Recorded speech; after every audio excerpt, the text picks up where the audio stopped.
Olá, pessoal, tudo bem com vocês? Eu sou a professora Luciane, do curso de Química da Uninter, e nós vamos falar um pouco sobre análise instrumental orgânica. Tudo bem? Então, vamos começar o nosso conteúdo. Nessa primeira aula, vamos falar um pouco sobre a validação de análises químicas. Nós vamos falar um pouco sobre análise instrumental e vamos falar também dos testes, da validação dos ensaios químicos, tá? Acompanhem comigo aqui no slide. Análise instrumental, né, a química analítica, é o segmento da química que atua na separação, identificação, determinação quantitativa ou qualitativa dos componentes de uma determinada amostra, por meio da utilização de métodos e procedimentos analíticos, quer sejam eles instrumentais ou por meio de métodos clássicos.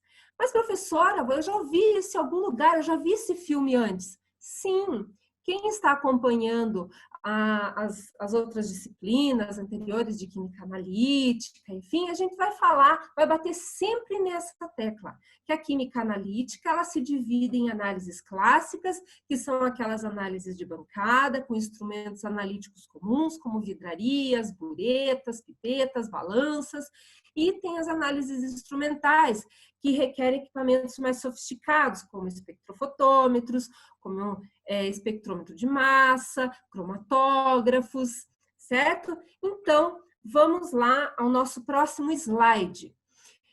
A divisão dos métodos analíticos está dividida, né, os métodos analíticos estão divididos da seguinte forma, como análise instrumental e análise clássica. Bem, eu vou falar um pouco da análise instrumental. Análise instrumental é o conjunto de procedimentos experimentais que visam determinar a quantidade de componentes em uma determinada amostra. Elas são utilizadas principalmente para o doseamento, a determinação de traço de determinadas substâncias por métodos instrumentais. As principais técnicas aplicadas aos compostos orgânicos são a cromatografia gasosa, a espectrometria de massa, espectroscopia de infravermelho, próximo, distante e médio, e também a cromatografia líquida e a cromatografia em camada delgada, que nós vamos falar nas próximas aulas, tá? Então, no próximo slide,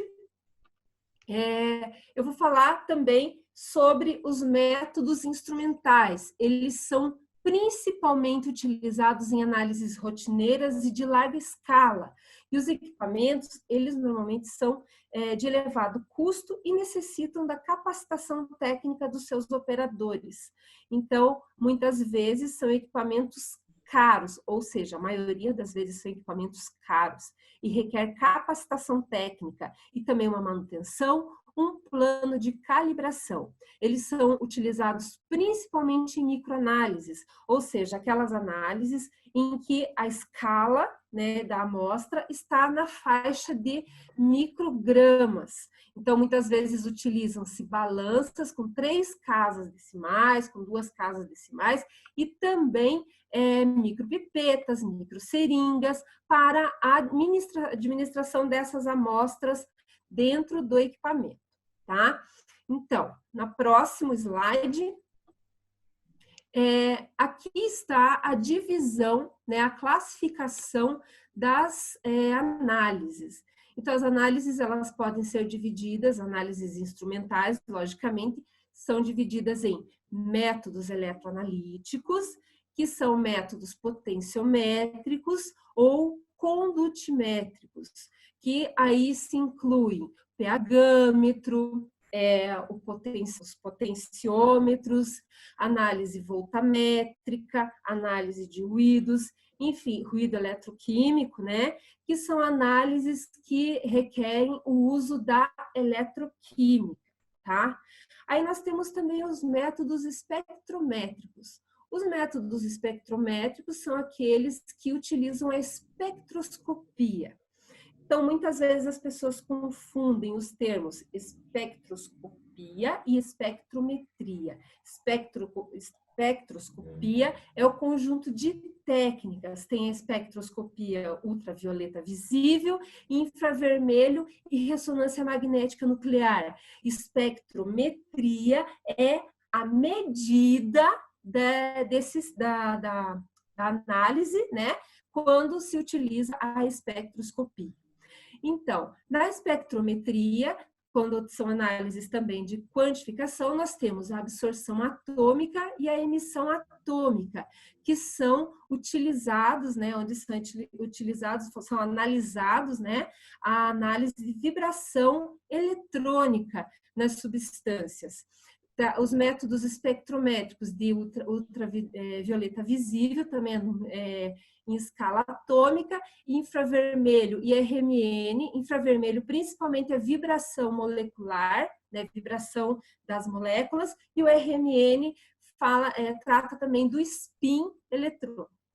E os métodos cromatográficos. Métodos cromatográficos incluem a cromatografia gasosa e a cromatografia líquida. A cromatografia gasosa, ela é utilizada com gás de arraste e a cromatografia líquida é com solvente. Nós vamos falar detalhadamente sobre todas essas técnicas ainda nessa disciplina, tá bom? Então, seguimos adiante com o nosso material. A validação dos métodos analíticos, ela deve acontecer antes mesmo da gente começar a trabalhar com as análises químicas.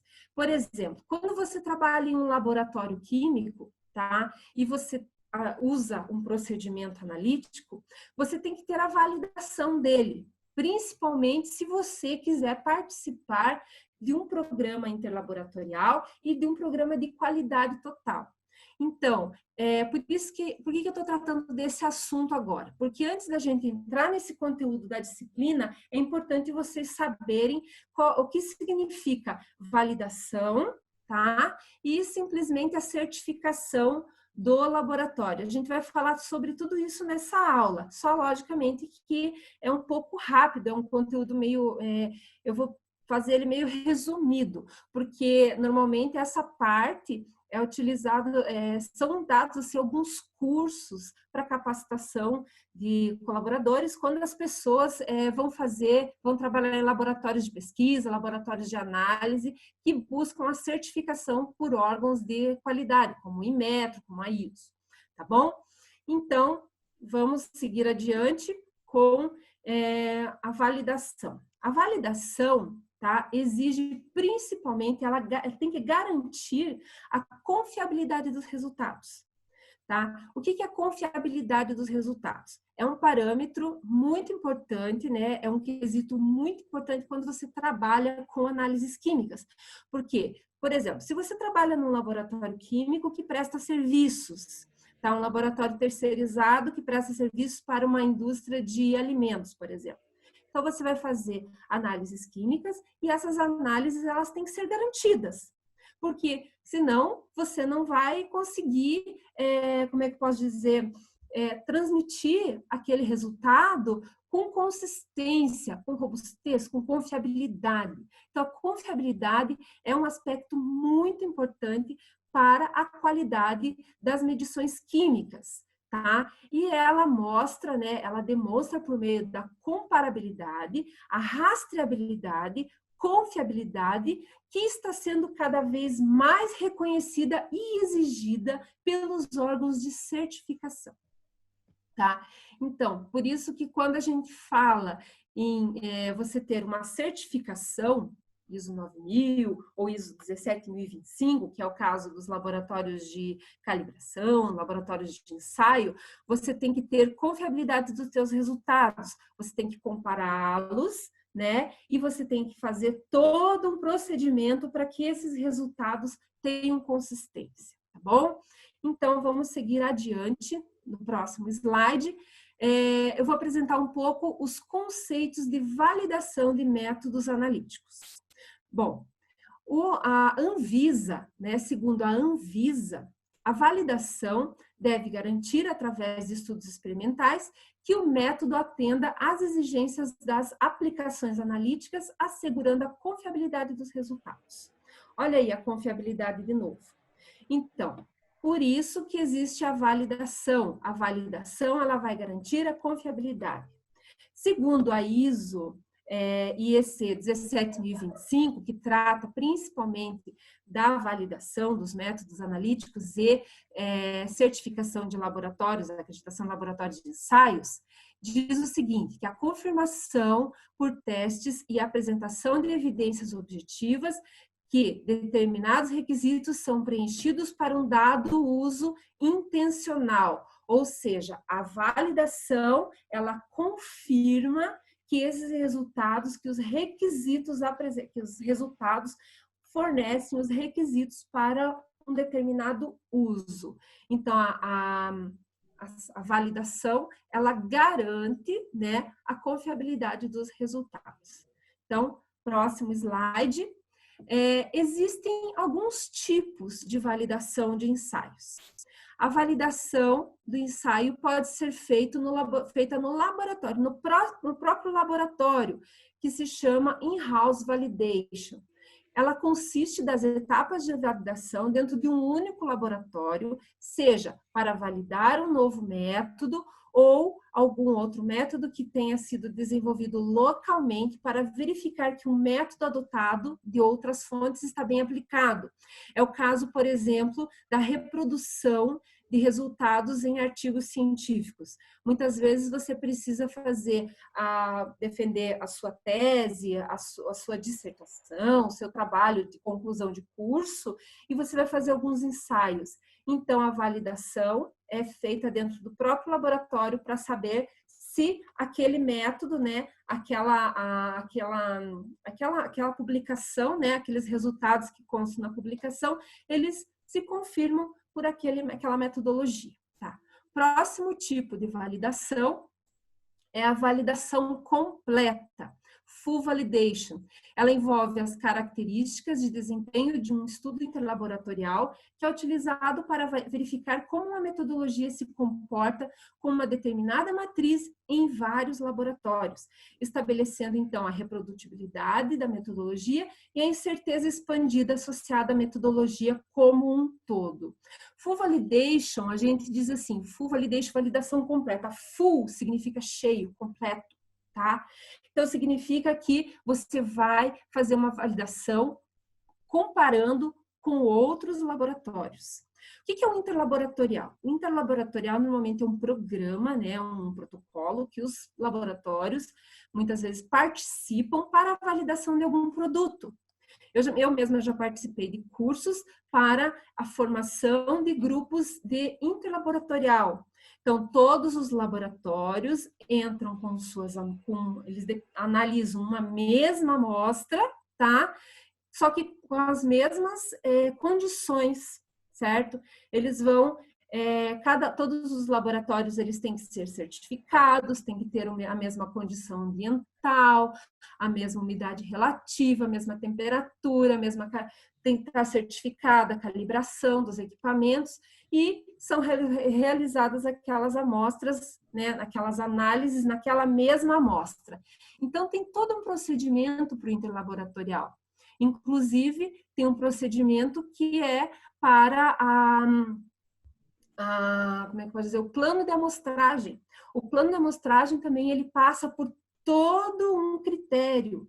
Não é simplesmente você pegar aquela amostra que está ali largada na bancada e mandar. Não, tem todo um requisito. Você tem que preparar ela de um jeito, tem que acondicionar ela do mesmo jeito que os outros fizeram, tem que preparar ela toda, né, adequadamente para que todos os outros laboratórios obtenham pelo menos um resultado parecido com o seu. Tá? Então, isso é muito comum quando você quer fazer a validação, né? Entrar num programa de validação de laboratório, de certificação. Então, é muito comum fazer, então, exames interlaboratoriais, tá bom? Então, o próximo slide fala dos protocolos. Alguns protocolos, ou são métodos internacionalmente aceitos e estabelecidos para validação completa, né? Mais que precisamente, né, um protocolo harmonizado internacional e o procedimento ISO. Tá? Então, o procedimento ISO é um protocolo oficial para a validação dos ensaios, da validação dos laboratórios. No Brasil, né, muitas comparações interlaboratoriais são coordenadas por laboratórios certificados, como o IPT, né, que é o Instituto de Pesquisas Tecnológicas, e o Inmetro, tá? Através do Programa Brasileiro de Metrologia Química. Então, o Inmetro, ele é um órgão certificador, ele faz as auditorias, muitas vezes eles têm profissionais que fazem as auditorias e auxiliam as pessoas, né, os funcionários, as pessoas que trabalham em laboratórios a desenvolverem esses procedimentos, tá bom? Então, esses são alguns protocolos internacionais. No Brasil, a regulamentação, né, que assegura, né, que esses procedimentos estão corretos, que devem ser seguidos, que faz a normatização, são basicamente duas agências credenciadoras para competências de laboratório de ensaios, que é a Anvisa, né, Agência Nacional de Vigilância Sanitária, que é mais na área farmacêutica, alimentícia, águas, fluentes, tá? E o Inmetro, que é o Instituto Nacional de Metrologia, Normalização e Qualidade Industrial. O Inmetro, ele faz mais a certificação de laboratórios de ensaios, ensaios químicos, muitas vezes da área de meio ambiente, ensaios de materiais, ensaios de não destrutivos, enfim. O Inmetro, ele é mais assim voltado para uma área química, né? E a Anvisa também para a área química, mas também para a área de saúde. Estes órgãos, né, eles disponibilizam guias de validação para métodos analíticos, que eu passei ali as resoluções, né, da Anvisa, que, segundo o artigo que eu consultei para elaborar essas aulas, dizia que a resolução da Anvisa, né, era 899, de 29 de 5 de 2003, só que ela foi atualizada e atualmente usa-se, então, a resolução 166, 24 de julho de 2017. Então, é sempre bom a gente se atualizar. Mas, por que eu coloquei as duas? Porque, como eu peguei um artigo de referência para a elaboração dessa aula, então eu coloquei todas as referências, né, conforme estavam citadas no artigo, certo? E esse artigo ele foi publicado anteriormente, né, a 2017, por isso que ele está com essas duas referências aí. Mas, enfim, é isso, né? Para quem quiser consultar, né, eu deixei disponível essa resolução do Inmetro, para quem quiser ler tal, e também deixei disponível no material complementar a norma, né, da ISO IEC 17025 para acreditação de laboratórios. Porque eu sei que muitas pessoas trabalham com laboratórios químicos, trabalham nessa área de ensaios, e é sempre bom você ter essa carga, né, essa bagagem de conhecimento, né? Então, vamos seguindo adiante nos nossos slides. O processo de validação. Bem, o processo de validação das análises ou de acreditação também no laboratório, ele é todo um protocolo, ele segue um procedimento semelhante a uma ISO, né? Uma ISO normal. Se você tem um laboratório, você trabalha num laboratório e você pretende ter acreditação, né, do seu laboratório, a sua certificação, então você tem que fazer todo aquele processo da ISO, só que dentro dos requisitos da norma 17025, tá? E o processo de validação inclui o seguinte: os parâmetros analíticos devem ser baseados na intenção do uso do método, ou seja, se um método for usado para análise qualitativa em nível de traços, não há necessidade de testar e validar a linearidade do método sobre toda a faixa linear dinâmica do equipamento. Ou seja, se você por exemplo, tem alguns quesitos, né, como, por exemplo, algumas, como é que eu posso dizer?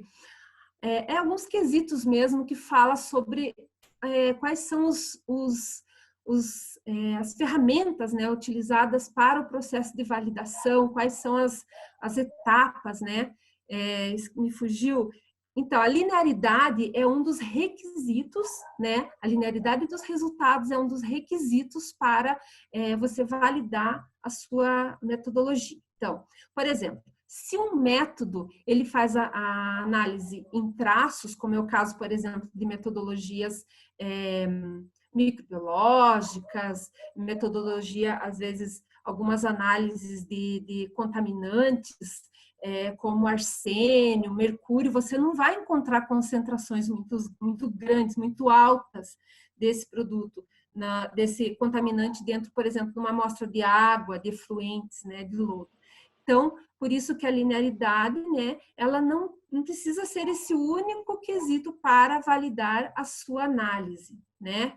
Os experimentos também eles podem ser limitados àquilo que é realmente necessário para a validação. Logicamente, dependendo da tua amostra, dependendo da faixa de detecção do seu equipamento, da limite de quantificação, você não vai colocar parâmetros absurdos, porque senão você pode se atrapalhar e pode ter problemas na hora de você defender o teu procedimento, os seus ensaios, né, durante a auditoria. Então, você vai ter que certificar de que aquilo mesmo que você precisa, né? Se você tem um limite de quantificação em gramas por litro, você não tem por que colocar, né, aumentar essa faixa de detecção. Então, você vai usar de acordo com aquilo que você tem. Então, o processo de validação, ele tem que respeitar, sim, todos os limites, né, de trabalho ali dentro do laboratório, tá? Então, próximo slide. Os parâmetros analíticos. Os parâmetros analíticos mais encontrados para a validação dos métodos são a seletividade, a linearidade, a faixa de aplicação, precisão, exatidão, limite de detecção, limite de quantificação e robustez. Era isso que eu queria falar, pessoal.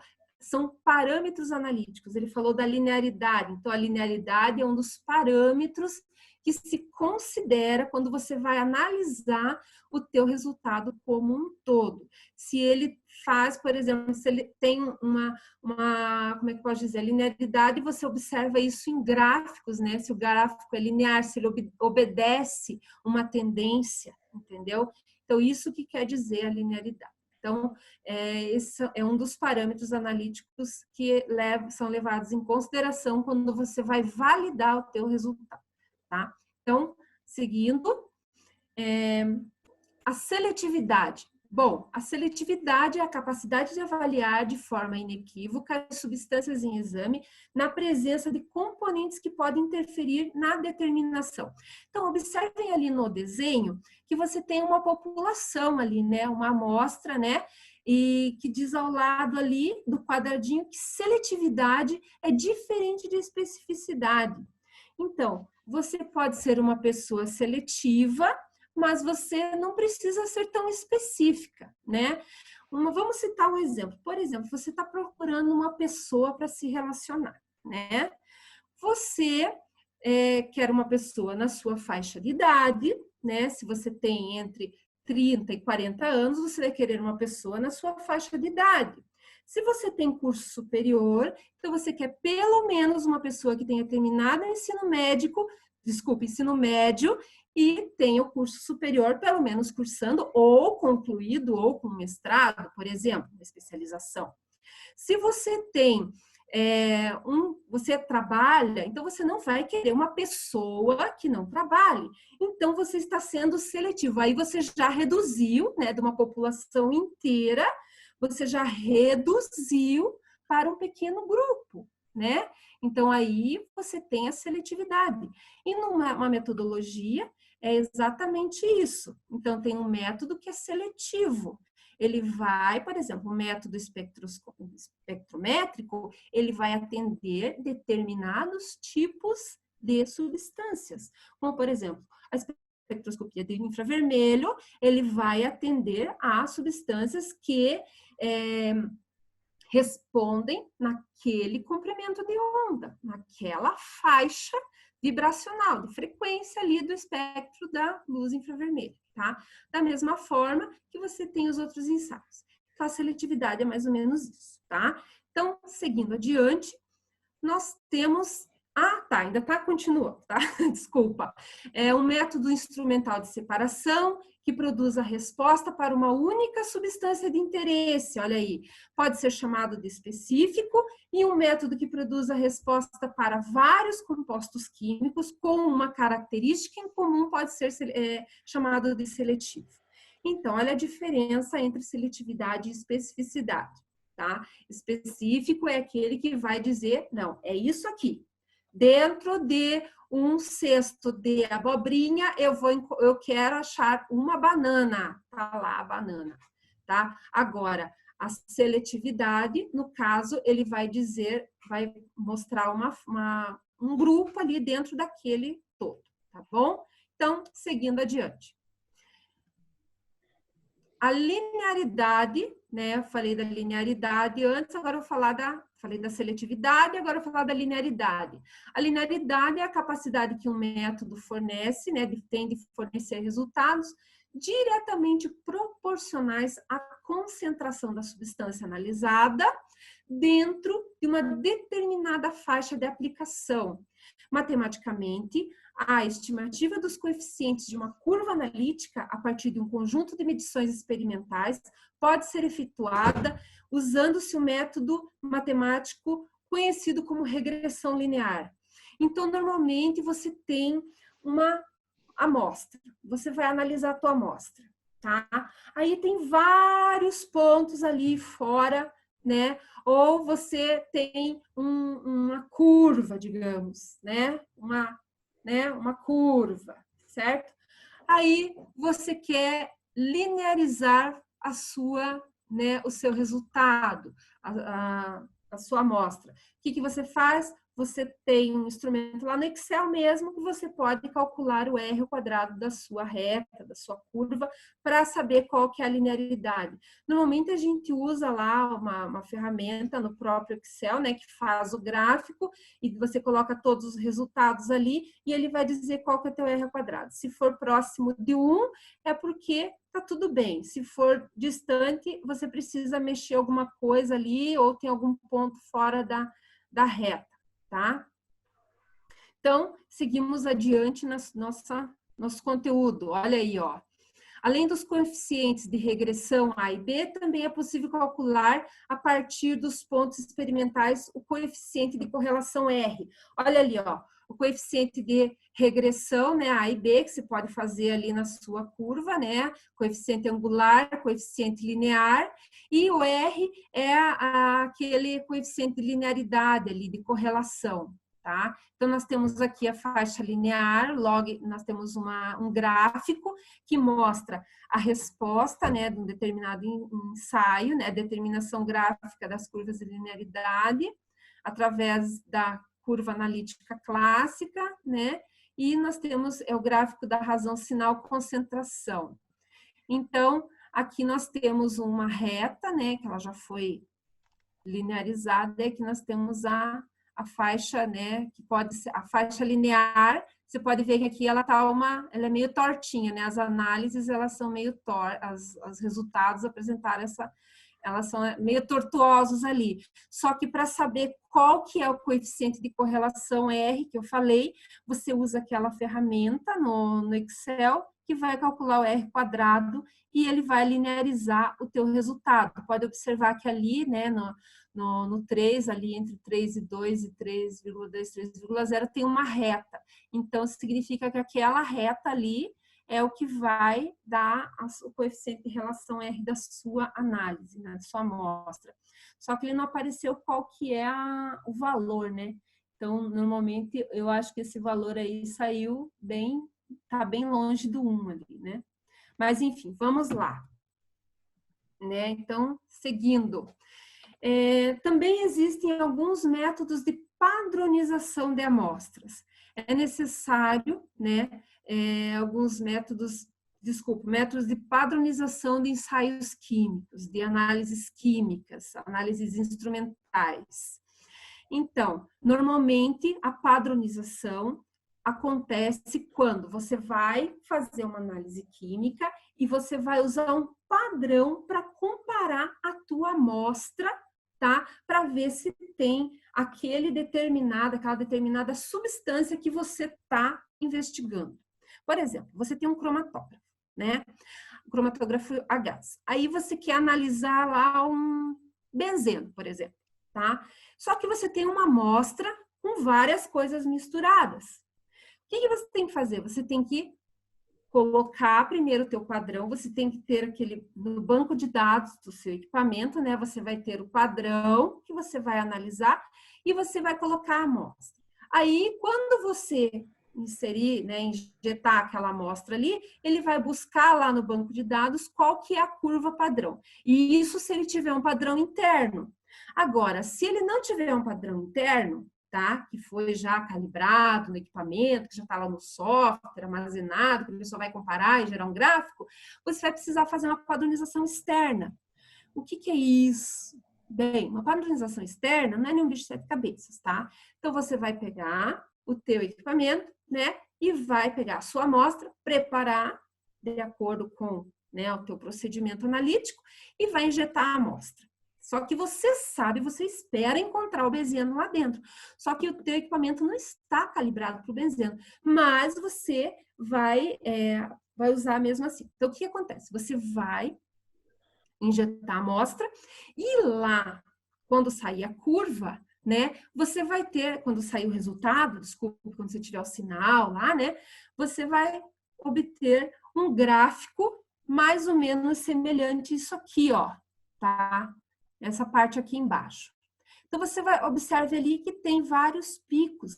Quem conhece cromatografia, né, eu vou falar mais detalhadamente sobre isso, sabe que essa linha aqui embaixo, né, significa o tempo de retenção, né, da amostra, né, da substância dentro da coluna. Então, todos esses numerozinhos aqui são o tempo de retenção. E cada tempo de retenção, né, durante esse tempo de retenção, vão ser eliminadas várias substâncias da sua amostra. Então, você observa que na tua amostra você tem vários picos. Por quê? Porque você teve uma mistura de coisas ali, você teve uma salada e você espera encontrar o benzeno, tá? Aí, o que acontece? Você vai ter várias coisas que vão interagir menos com a coluna, que vai sair antes, que no caso desse pico ali em 2, digamos que ele seja 2 minutos, não tem unidade de tempo, mas vamos dizer que é 2 minutos, né? 2 segundos que seja. 2 segundos, aí em 6 segundos, aí em 4 segundos, entre 4 e 5 segundos ali você vai ter um outro pico, e você vai ter, digamos que ali no B, ali entre 8 e 10, e mesmo menos 9 ali, você tem um pico B, um pico bem grande ali. Aquele ali é o produto que você quer analisar. Digamos que é o benzeno, não sei, tô chutando, tá, galera? Aí você tem ali, e daí depois você tem um outro pico que saiu. O que você vai fazer? Você vai usar um padrão externo. O que é? Você vai pegar um gráfico de uma substância padrão e vai comparar. Vai olhar um e vai olhar o outro. Olha ali, ó. Naquele tempo de retenção, aqui tem uma substância ali que eu acho que é tal. Aqui tem, essa bem grande aqui é o benzeno. Aí, o que você vai fazer? Você vai lá numa referência, numa publicação, num livro, no índex, e vai ver qual que é o tempo de retenção do fulano de tal que você quer. Então, esse é o padrão externo, tá bom? Então, voltando lá para o slide, o que diz ali na nossa teoria? Métodos de padronização. Padronização externa é comparar a área da substância quantificada na amostra com as áreas obtidas com soluções de concentrações conhecidas preparadas a partir de um padrão. Então, você vai comparar uma área com a outra. Aqui, você pode tanto usar, tá? Você pode tanto injetar o teu padrão e ter o pico, né, para você não precisar ir procurar na bibliografia, ou você pode simplesmente injetar a substância, você sabe que a tua coluna está preparada para aquilo, né, teu equipamento está preparado para aquilo, e depois ir buscar na bibliografia se você encontra, se realmente bate com o tempo de retenção que você esperava daquela substância, tá bom? Então, seguimos adiante. Padronização interna. Bom, a padronização interna é ao contrário, né, da padronização externa. Sério? É, isso mesmo. Então, ela consiste na preparação das soluções padrão de concentrações conhecidas da substância de interesse, as quais são adicionadas na mesma quantidade conhecida de um composto chamado padrão interno. Então, o que que você vai fazer? Primeiro, você faz a calibração do teu equipamento com o padrão, tá? Ele já vai estar preparado. Aí ele vai mostrar um cromatograma, digamos, eu estou falando de cromatografia, pode ser outra técnica, tá? Não é só cromatografia. É que esse artigo que eu peguei, ele falava de cromatografia e métodos eletroforéticos. Então, por isso que eu estou citando tanto a cromatografia. Eu achei bem interessante. Então, quando você faz a padronização interna, ele já vai ter um banco de dados, tá? O teu sistema já vai ter um banco de dados. E quando você vai analisar, você já vai analisar aquela amostra esperando encontrar aquilo que tem no teu banco de dados. Então, automaticamente, quando você insere a amostra ali dentro, você injeta a amostra ali dentro, ele já vai sair os picos e já vai dizer, ó, isso aqui é tal e tal e tal e tal. Que nem ali, por exemplo, ele fala que ali no tempo de retenção entre 18 e 20, nós temos o linalol, depois tem o terpincol, né? Daí tem o eugenol. Então, tem várias substâncias. Por quê? Porque daí ele vai descobrir, né, ali o sistema, ele vai confrontar com aquele banco de dados que ele tem e vai dizer, não, aqui tem isso, tem isso, tem isso. Pode ser que apareça alguma coisa, que nem ali depois do tempo de retenção 28 ali, ó. Tá vendo? Aparece um outro pico ali, um esboço ali de pico. Pode ser um interferente, pode ser água, pode ser qualquer outra coisa, tá? Uma impureza, ou também um ruído, né? Mas, enfim, os picos mais marcantes, né? As partes ali, digamos, os tempos, as substâncias mais marcadas mesmo, elas vão ser identificadas na análise, tá bom? Isso é quando a gente utiliza um padrão interno, tá bom, galera? Então, vamos seguir adiante. Adição de padrão. Adição de padrão é um método também de validação, tá? Que você pode utilizar para fazer a análise da quantificação. Ela é principalmente utilizada quando a substância de interesse que você quer analisar, né? Ela está em concentração a nível de traços. Então, o que acontece? Você vai ter uma substância, uma mistura, uma amostra ali, né? Com vários com componentes que você quer analisar, a gente utiliza isso bastante em espectroscopia de ultravioleta visível, que é mais fácil de fazer a adição padrão.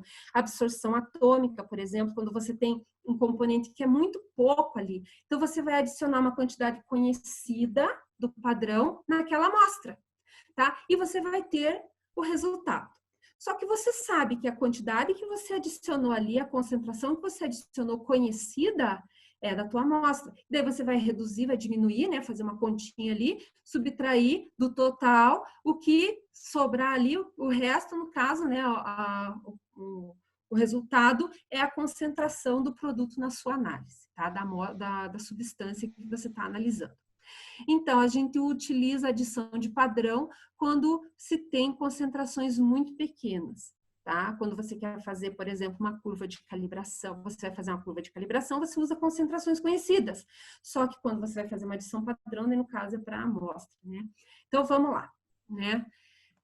Vamos seguir adiante e para preparar os padrões. Bem, eu falei um pouco da adição de padrão e agora dei um spoiler de curva de calibração. Como que você faz a curva de calibração no equipamento? Alguns equipamentos, eles necessitam que você faça uma curva de calibração, como é o caso do espectroscópio de ultravioleta visível, tá? O cromatógrafo, muitas vezes você precisa fazer uma curva de calibração, né? E também, mas o que eu já trabalhei bastante, e na absorção atômica também, tá? Eu já trabalhei bastante com absorção atômica e com espectroscopia de ultravioleta visível. Então, na ultravioleta visível você vai usar bastante isso de preparo de padrões. Então, normalmente os padrões você pesa uma quantidade conhecida e você vai fazendo padrões menores para você ter uma curva. Por exemplo, você pode fazer uma curva, o ideal é fazer uma curva com pelo menos 5 pontos, tá? Se você não tiver condições de fazer 10, né, pontos, é melhor você fazer, assim, pelo menos 5 pontos, tá? Por exemplo, você vai fazer uma curva de ferro, tá? Você quer analisar a quantidade de ferro dentro de um comprimido de vitamina C, por exemplo.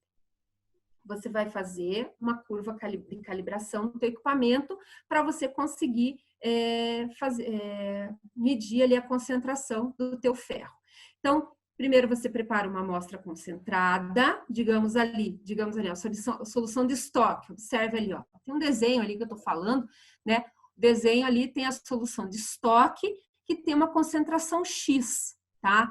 A solução, depois dessa solução de estoque, você vai fazer soluções diluídas, né? As soluções padrão. Tem 1 sobre X1, daí 1 sobre X2, vai dividir metade daquela. Por exemplo, você pode fazer um padrão de 2, 4, 6, 8, 10 ppm. 2 ppm, 4 ppm, ou então gramas por litro, ou miligrama por litro, ppm é a mesma coisa, tá?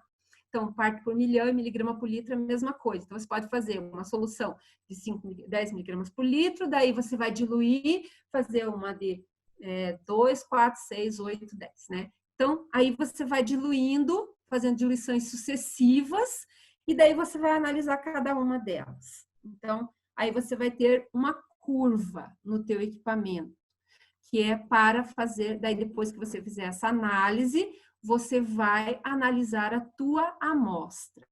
Muitas vezes acontece, né? Se você não tiver noção de quanto mais ou menos você pode encontrar de substância dentro daquela amostra, você tem que ter mais ou menos o conhecimento. Ah, isso aqui tem bastante ferro, então você vai ter que fazer uma curva que vá dar conta daquela quantidade, ou então você vai ter que diluir tua amostra. Tá? Porque se você extrapolar demais a curva e for fazer continha depois, você pode comprometer o teu resultado. E se você tiver, por exemplo, uma análise na quantidade de traços, tá? Na faixa de traços, e for abaixo do teu padrão inicial, ali, teu padrão menor, também for fazer uma continha, vai dar problema também. Então, por isso que é bom, ou você, quando a amostra a concentração é muito baixa que você tem da substância na amostra, ou você dilui mais teu padrão, faz uma curva que dê conta daquilo, ou você vai diluir tua amostra, tá bom? E também, quando você for utilizar, né, para fazer os cálculos, você tem que considerar as diluições, tá? E considerar a diluição da amostra, considerar a massa que você utilizou, tudo isso, tá? Então, vamos seguir adiante. Ah, outra coisa, solução estoque é a primeira solução, né? A solução mãe, e as outras são soluções de trabalho, tá? Outro aspecto, outro parâmetro bem interessante que a gente usa para validação é a precisão do ensaio. A precisão representa a dispersão dos resultados entre ensaios independentes, repetidos de uma mesma amostra, tá? Amostras semelhantes ou padrões em condições definidas. A precisão é avaliada pelo desvio padrão absoluto, né? Simbolizado pela letra sigma, que utiliza um número significativo de medições, normalmente maior que 20. Então, para você ter ali um desvio padrão, não adianta você fazer um desvio padrão de amostra com 2 amostras. Você não vai ter um desvio padrão, tá? Então, você vai ter um desvio muito alto, porque 2 amostras não é uma quantidade significativa. Então, se você quiser saber mesmo qual é a representatividade do teu ensaio, é bom que você tenha vários ensaios, tenha bastante resultado, para que essa incerteza, no caso esse desvio padrão, ele seja diluído, então ele fique menor. E, logicamente, a precisão, ela vai avaliar, né, qual que é a repetitividade do resultado. Então, por isso que é importante, tá? Precisão é diferente de exatidão, é a mesma coisa que seletividade, né? E especificidade. Então, vamos no próximo slide, né? A precisão é versus a exatidão, né? A gente pode conferir aqui na figura. Precisão. Então, eu tenho ali a figura bem clássica, né? De um alvo. Alguém aqui já praticou tirou alvo, né? Tirou álvaro, né? Então, olha só. A precisão ali no alvo, tá? O resultado é preciso? Não, ele não é preciso, porque vocês podem observar que ali os pontinhos pretos estão fora da área azul, estão fora da área laranja, e nenhum deles acertou o alvo. Nenhum deles acertou o alvo, então ele não tem precisão nenhuma. E ele tem exatidão? Não, ele também não tem exatidão, porque eles estão tudo dispersos, está tudo bagunçado ali, tá? O segundo caso, tá? A segunda figura, ela apresenta ali todos os pontinhos concentrados ali na área azul. Ele tem precisão? Sim, ele tem precisão. Tem precisão porque todos os pontos estão concentrados numa mesma faixa. Mas ele está exato? Não. Por quê? Porque a exatidão, ele estaria exato se ele tivesse exatamente naquele alvo. Ele não atingiu o objetivo. Mas ele está concentrado. Sim, ele está concentrado, mas ele não está exato. Tá? Então, o resultado está errado, mas ele está bem errado. Tá, próximo caso, ele é preciso, ele tem precisão? Não, porque também ele não está, ele atingiu o alvo, sim, mas ele não está concentrado, né? Pode ver que para ter precisão, eles necessitavam, né, de estar concentrados num único ponto, numa única esfera, né? No caso ali, o resultado ele não apresenta precisão, mas ele é exato? Sim, pode-se dizer que sim, porque a maior parte dos pontos estão próximos do alvo, tá? Eles estão quase chegando no alvo, e até tem um ali que acertou bem no alvo, tá? Próximo caso, nós temos um resultado que é preciso e exato. Sim, ele é preciso porque todos os pontos ficaram concentrados, próximos ou dentro, praticamente dentro do alvo. Então, o resultado é exato e preciso. Então, essa é só uma ilustração para vocês entenderem qual é a diferença entre precisão e exatidão, tá? Então, vamos seguir adiante.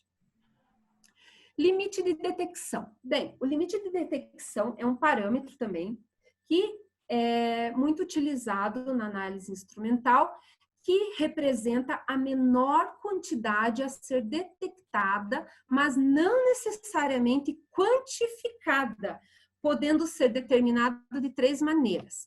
Então, pelo método visual, pelo método de sinal-ruído e parâmetros de curva analítica. Então, eu vou falar sobre cada um deles. Seguindo adiante.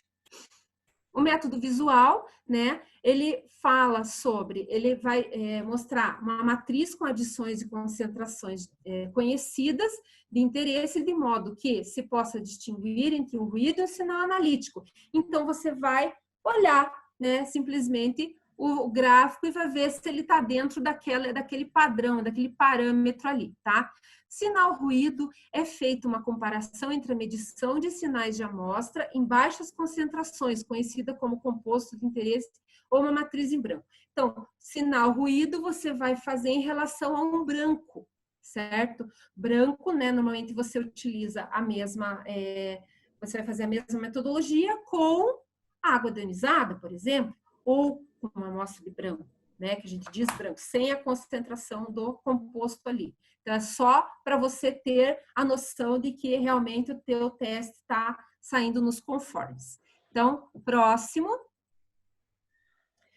E o método baseado em parâmetros de curva analítica, né? Que o limite de detecção pode ser expresso como limite de detecção, que é 3,3 vezes S sobre S, onde S é a estimativa do desvio padrão, né? Da equação, da linha, e essa inclinação, ou coeficiente angular da curva analítica. Então, o método baseado em parâmetros de curva já vai exigir um cálculo para saber se aquele parâmetro está adequado ou não, tá? Próximo.